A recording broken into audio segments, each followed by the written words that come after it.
The first time I noticed something was wrong, it was subtle. A glance at his phone over breakfast, a laugh that felt forced, a touch that lingered too long on empty air.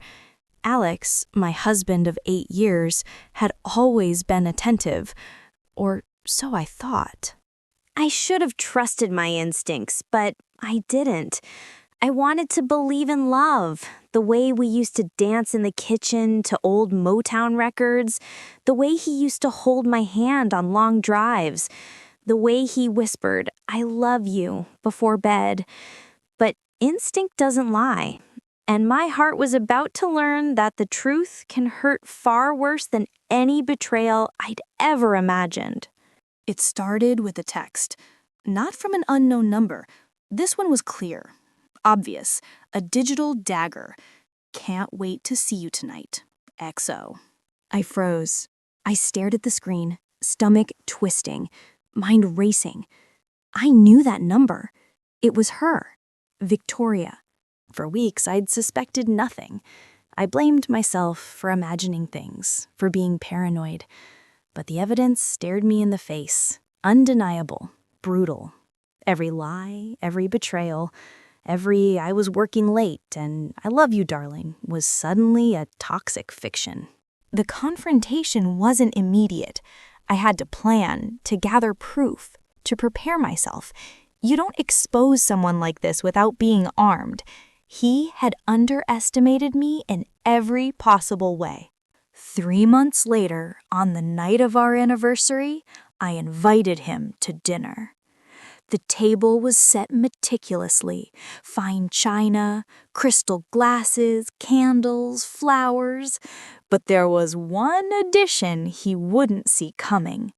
A recording device, hidden under the salad bowl, capturing every word. He arrived, charming, smiling. I had learned to wear my calm like armor. "Happy anniversary," he said, leaning in for a kiss. I stepped back. "I've got something to show you," I said, sliding a folder across the table. It was thick, full of emails, screenshots, credit card statements, everything. Your lies, every expense, every late-night rendezvous, everything Victoria thought she was hiding. His smile faltered. He reached for the folder. "Alex, let's not—" "I said everything," I snapped, my voice steady despite the storm inside. "I trusted you. I believed in you, and you betrayed me at every turn. Do you understand what it feels like to be replaced by a lie?" He looked at me like I was unhinged. "It wasn't what you think." "Stop." I slammed the folder down. "I know exactly what it was. And now you have 2 options. Confess and end this quietly, or fight me, and everyone will know the truth." For a moment, the charming man I married was gone, replaced by the coward who had hidden behind his affairs and manipulations. He chose silence. I watched him squirm, realizing his control was gone. The marriage that had once been his playground was now mine. I had the power, and I wasn't afraid to use it. The fallout was devastating, yes. Divorce papers, lawyers, public exposure, and the quiet whispers of mutual friends. But I had built a fortress around myself. Therapy, loyal friends, and my own inner strength. I learned to cry without shame, to rage without guilt, to survive without apology. Months later, I was unrecognizable to the woman who had once believed in fairy tale love. My apartment had been redesigned into a sanctuary. Every room reflected me, my tastes, my passions, my autonomy.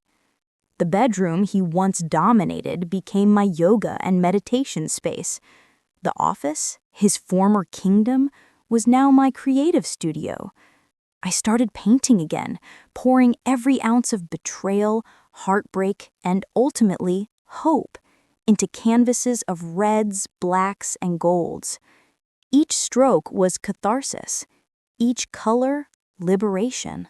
Then came the unexpected support network.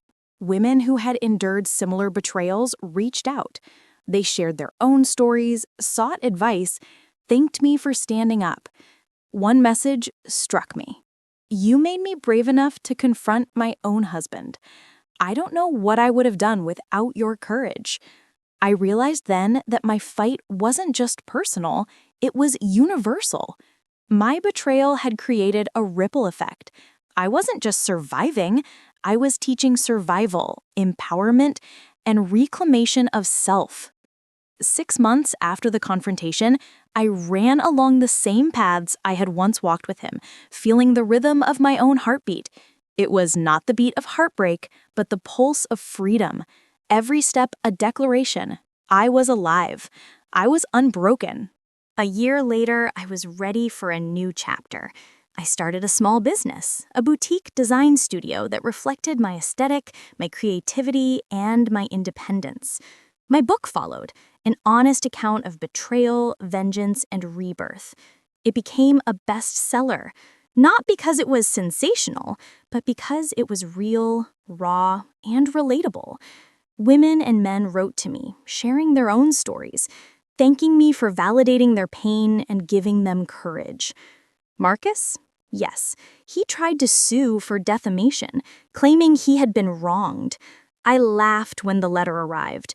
Truth is an ironclad shield. He had no ground, no control, no power left. Victoria? Gone. Out of our city, her professional reputation ruined, her career decimated. She was a cautionary tale, a reminder that choices have consequences. And me? I was thriving. Traveling alone, exploring new cities, painting, laughing, living life fully. I even dared to date again, cautiously, wisely. I learned to love myself before I could allow anyone else in.